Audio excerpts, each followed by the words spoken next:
لقد صدق الله رسوله الرؤيا بالحق.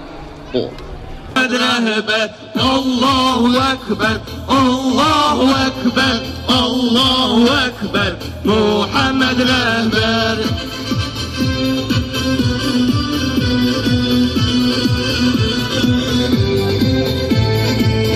Selam olsun alemlerin efendisine, selam olsun Amine'nin yetimine.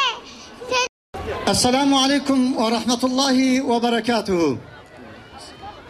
Allah'ın selamı, rahmeti, bereketi, aff ve mağfireti hepinizin ve hepimizin üzerinde olsun.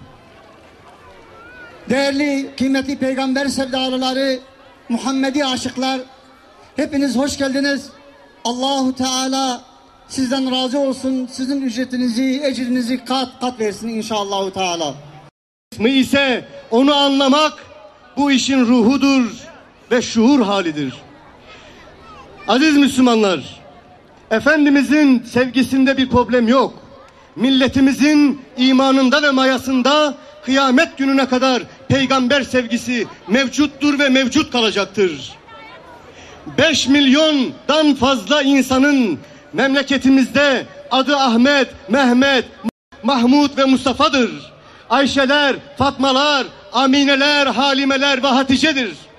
Şu an bir yoklama yapmaya kalksak kaçımızın adı Hatice, Ayşe, Halime, Amine, kaçımızın adı Ahmet, Mehmet ve Mahmud, Muhammed ve Mustafa'dır. Bu neyi gösteriyor? Efendimiz'e olan sevgimizde bir sorun yok. Ona olan sevgimizi ve muhabbetimizi gösteriyor. Euzu billahi mineşşeytanirracim. Bismillahirrahmanirrahim. Elhamdülillahi rabbil alamin. Vessalatu vesselamu ala rasulina Muhammedin ve ala alihi ve sahbihi ecmaîn. Amin.